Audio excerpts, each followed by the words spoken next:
We see an average Japanese salaryman who works all day and has no social life to speak of.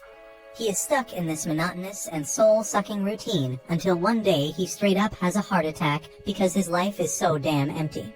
Next thing he knows, he opens his eyes and finds himself in some old-ass hospital, with a lady standing over him.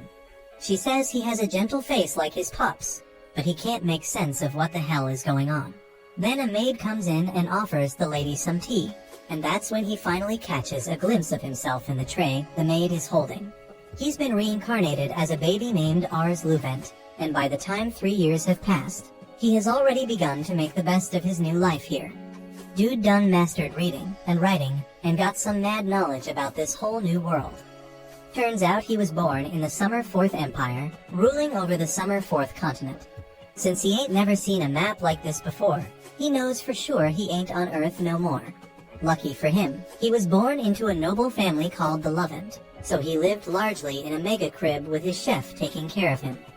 When Ars got reincarnated, he found out he had this crazy ability that nobody else ever had. Homie goes to the guards' training room and asks if he can peep at their practice. They are all cool with Ars, so they ain't see no reason to turn him down, even though it's kinda weird that a 3-year-old is so hyped about watching them fight. While he's strolling around, he notices one guard struggling with a spear. That's his chance to use his special ability called Appraisal. With that, he can see all the stats of this guard named Milas. Turns out his cavalry stat being D ain't all that impressive, but his archery stat being B is legit. So Ars figured Milas would be way better rockin' the archer role. After Milas loses his match, Ars walks up to him and asks if he ever thought about using a bow in his fights instead. Milas thinks bows are for cowards who enjoy being safe while they attack, so he'll never be caught using a weapon like that. But Ars insists that he thinks Milas would be a really good archer if he tried it out. Milas ain't one to normally agree to stuff like this, but since it's Ars asking, he gives in and decides to give it a try, at least once. Dude never even held a bow before, so he ain't feeling too confident about hitting the target. But Ars reassure him, saying he gonna be straight, so he stands in place and draws his bow to fire. The first shot is a bullseye, and Milas can hardly believe what he just managed to pull off. Just to make sure it ain't some fluke, he fires more shots, and each lands in the center, with one even splitting another arrow. After seeing what Milas can do with a bow, all the other guards tell him he should switch to an archer like Ars had said because he sucks at using a spear anyway. They are still curious about how Ars knew Milas would be a beast with the bow though. Ars can't really explain his ability, so he just calls it instinct, instead of spilling the beans about seeing folks' stats. He is confident in his ability's accuracy after testing it out, but for some reason, he can't use it on himself. Later at dinner, Ars is getting ready to chow down when his father asks if he really discovered Milas's archery talent. His father is Raven Luvent, and he has a resting grumpy face, so he always looks a little angry even when he isn't.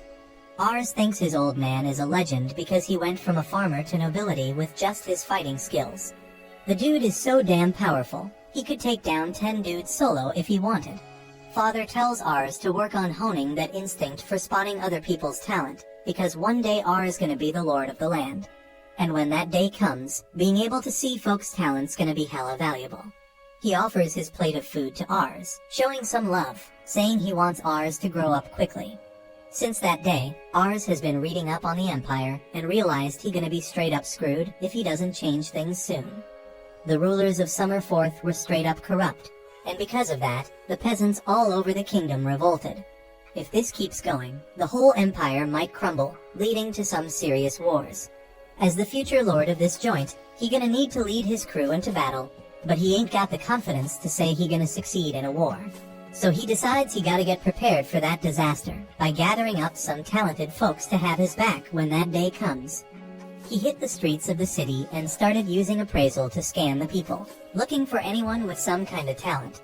But even after searching for a hot minute and straining his eyes in the process, he still ain't found anybody useful yet. Just then, he saw a kid getting kicked out of a store and denied service by some old lady.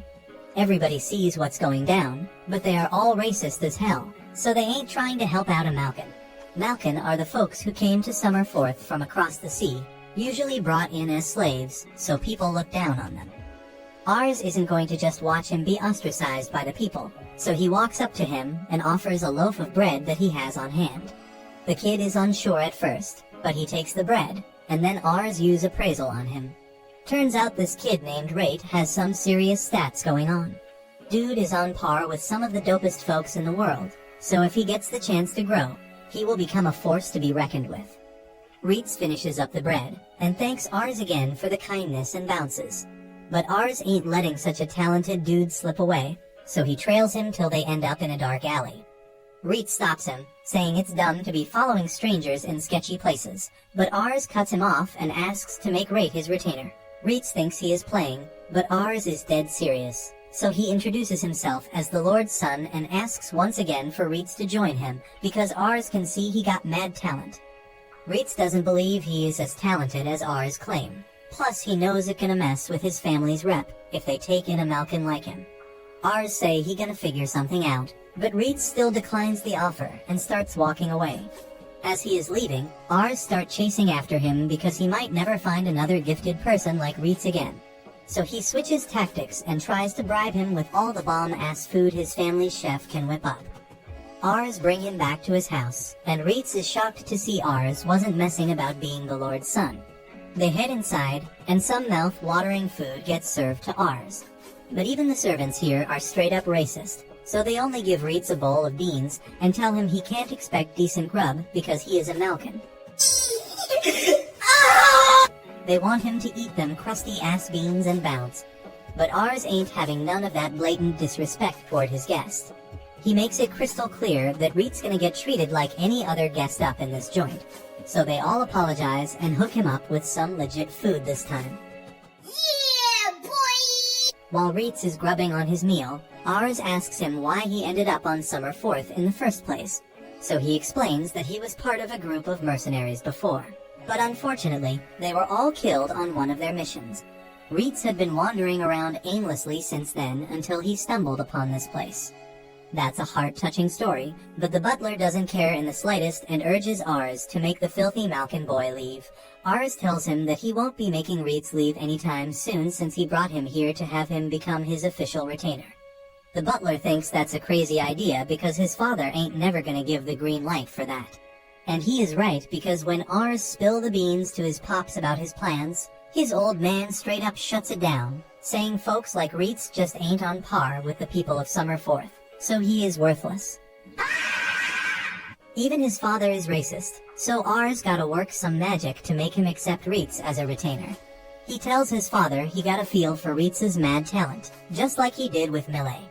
But even though Raven trusts his son's ability to spot talent, the people of Summer 4th are all convinced that Malkin ain't capable of anything good. So they think Reitz can't possibly have that kinda insane talent Ars claim. But Ars ain't backing down, insisting that having Reitz on their side gonna be crucial for the future of their turf. So he suggests his father test Reitz to see if the talent checks out. Raven agrees to test him, and if he passes, he can start as a soldier. But the test he suggests is a straight-up duel, and Reitz gotta win to get the seal of approval. Ars is getting worried because even though Reitz got skills, his father still got a higher prowess score, so winning a fair fight gonna be tough. But lucky for them, Raven is still a decent man, so he ain't gonna go all out against a 14-year-old. He gonna give Reitz a handicap to even the playing field a bit. With them conditions, Ars think Reitz got a solid shot at coming out on top, and Reitz is cool with that, so Raven says they gonna get this duel going right away. While they are walking off so Reitz can fight Ars's father, Reitz pauses for a sec and asks why Ars is going through all this trouble to make him a retainer.